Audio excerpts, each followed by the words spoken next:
150 वर्षाची प्रतीक्षा संपली. मातंग समाजाच्या दफनभूमीकडे जाणारा रस्ता अखेर खुला. समाजाच्या भावनांना दिलासा.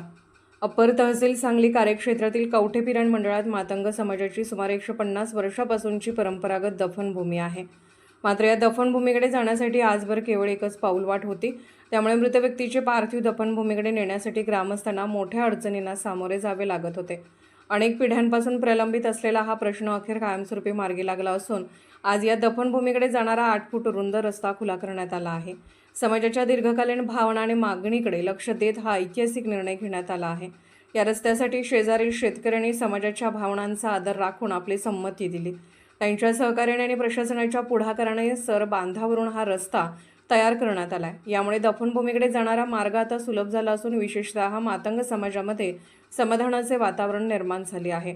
यावेळी अपर तहसीलदार अश्विनी वरुटे, मंडल अधिकारी अंजली लिमसडे, ग्राम महसूल अधिकारी जावेद मुलानी, कर्मचारी मोहन शिंदे, शिवाजी पाटील, विनायक विभूते यांच्यासह नेताजी दाभाडे, मातंग समाजाचे प्रतिनिधी व भारतीय दलित महासंघ सांगली जिल्हा अध्यक्ष सुनील आवडे, संजय कांबळे, डॉक्टर रावसाहेब दाभाडे, श्रीकांत कोकरे, हरी वडगावे तसेच संबंधित शेतकरी आणि कवठे पिराण येथील नागरिक मोठ्या संख्येने उपस्थित होते.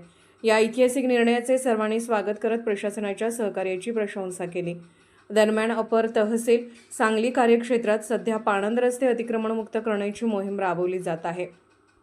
सर बांधावरून जुने पारंपरिक रस्ते मोकळे करून सीमांकनाचे काम गतिमान करण्यात आले आहे.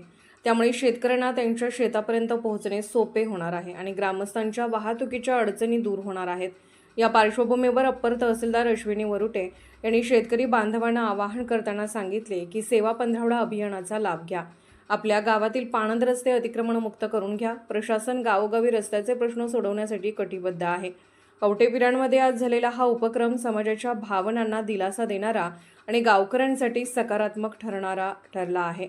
150 वर्षापासूनची दफनभूमीकडे जाणारा रस्ता अखेर खुला झाल्याने एक ऐतिहासिक टप्पा गाठण्यात आला असून हा प्रशासन आणि शेतकऱ्यांच्या एकत्रित सहकार्याचा आदर्श उदाहरण ठरला आहे.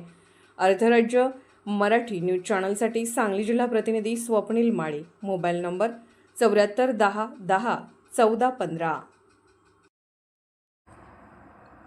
अर्थराज्य न्यूज चॅनलला लाईक करा, शेअर करा आणि सबस्क्राईब करा.